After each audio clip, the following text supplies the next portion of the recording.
Kandi Burruss and Todd Tucker's divorce is still making headlines, and all the rumors have been louder than Shannon Sharpe reaching ecstasy with a 23-year-old white woman.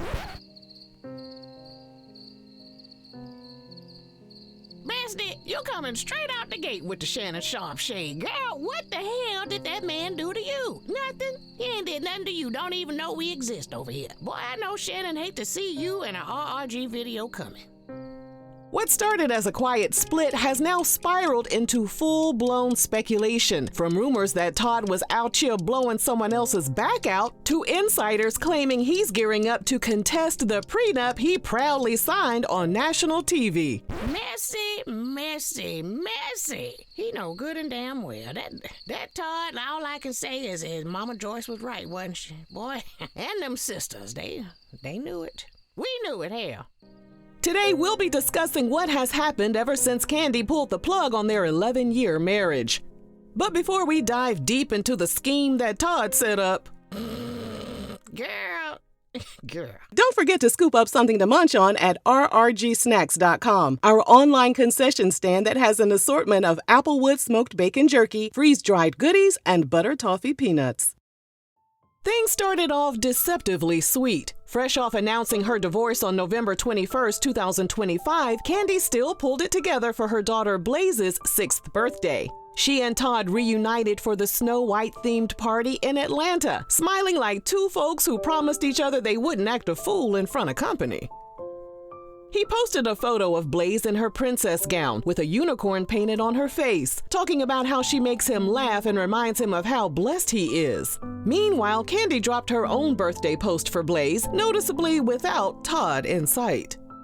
A few days later was Thanksgiving. Kandi posted some photos from her gathering.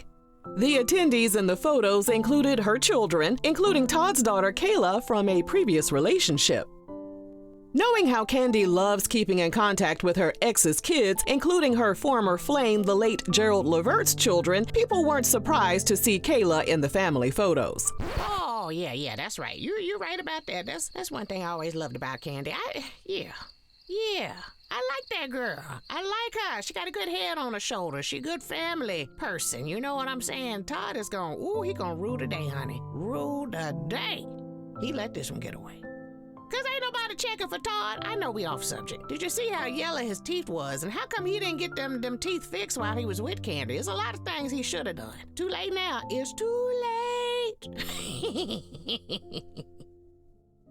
But naturally, people noticed that Todd was missing from the pictures. Kandi posted a comment on her Instagram photo that read, "Before anyone assumes anything, Todd came earlier to eat with us, but he wasn't there for the pic. He was not left out or anything like that." Oh, he had to head on out to his girlfriend's house, huh? That way he had to head out. That boy ain't got no girlfriend. As much as she wanted them to play the role of friendly exes, Todd was putting his little foot down and getting his ducks in a row. Girl, did you say little foot? Now I can't get that out of my head. Oh, Lord, have mercy. On December 1st, it was reported that he requested primary custody of their children, Ace and Blaze.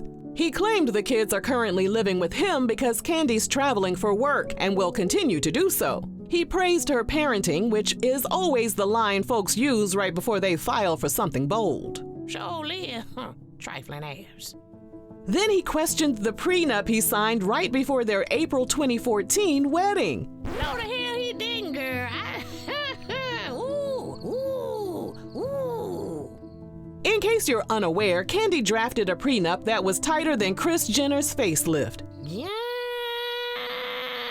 Golly, that's tight as hell. That is real tight.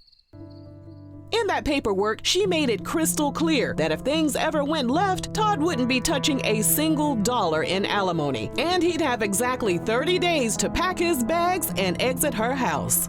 Bye, Ashy.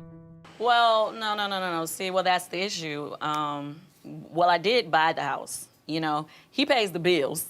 Right. But as far as like the house itself. You own it. Well, yeah. Yeah. With the prenup ready to go, all Todd had to do was sign it. But he didn't. Now say what now? He thought the document was unfair, and that set off alarm bells for Kandi's mom, Mama Joyce. Todd ended up signing the document right before their wedding. But then, after Kandi filed for divorce, Todd contested that the prenup was issued without his lawyer being present. The court docs state, "These circumstances raise substantial questions concerning the enforceability of said document." He also asked for a division of all marital assets in their 11 years of marriage. Then another shoe dropped. According to People magazine, Kandi found out Todd was talking to other women behind her back, and she allegedly had no idea. Wait a damn minute. Wait a minute now. So she was okay with him sleeping with other women as long as she was included, but she drew the line at him talking to other women without her. Oh, okay. Okay, girl, that make a lot of sense, don't it? Nope. Silly bird, I told y'all. Menage a trois, okay? Don't work. They do not work. Not if you want to keep your relationship and your marriage. If you're done, then, just say you're done. Keep it casual. Don't marry the folks. Lord have mercy. Kandi went live days later and talked about how she feels up and down, admitting the process has been overwhelming. She also said sometimes she wants to respond to comments online, but she stops herself to protect her peace. Despite everything, she highlighted their kids, saying she has no regrets because they created a beautiful family. Them kids is cute. They real cute.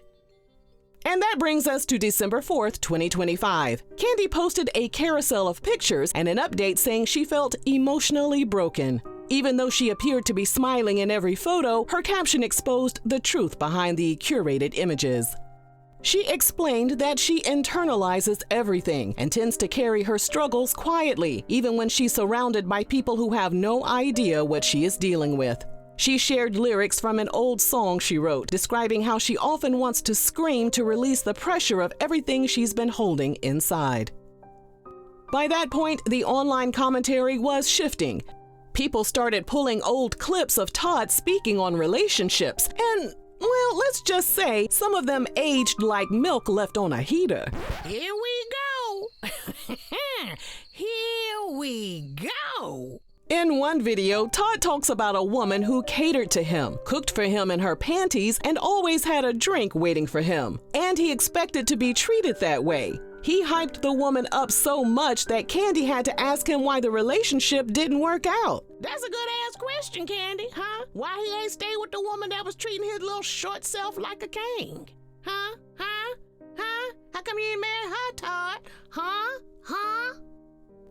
Their old therapy session resurfaced too, where they admitted intimacy had declined and their overlapping work lives created emotional distance.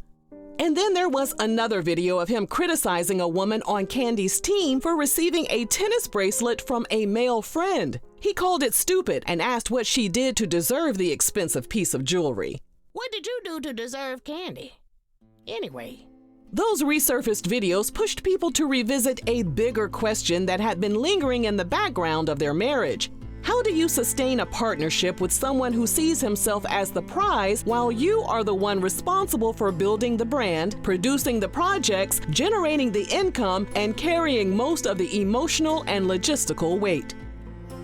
When you step back from the timeline and read between the lines, this divorce looks like a long simmering psychological unraveling finally reaching the surface. There's a pattern here, one that's common in relationships where one partner is the financial architect while the other becomes dependent on the structure without ever acknowledging who built it. What I tell y'all? What I say? Auntie be knowing? Huh? She be knowing.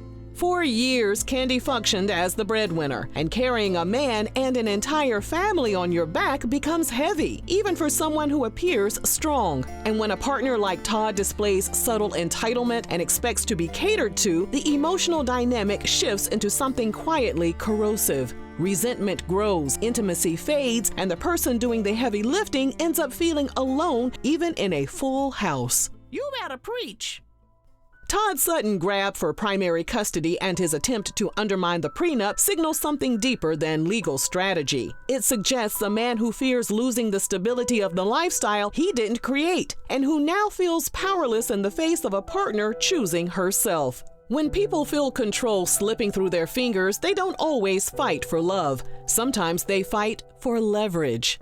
Candi's admission that she is emotionally broken shows how long she held everything together while living in a marriage where emotional reciprocity had thinned. Once someone reaches the point where their peace becomes more important than their partnership, the end is already written. Although we had hoped for an amicable split, No, we didn't. You know we love us some mess over here. Stop lying to these people. They even know you lying. this divorce is turning into a detangling of a woman reclaiming her autonomy and a man who many believe had one foot outside of a home he wasn't truly committed to in the first place. Me? I'm the many who believe that. As always, we'll keep an eye on this hot, stinking mess, and we'll report back to our besties. If you enjoyed this video, let us know down below. And thanks for watching RRG.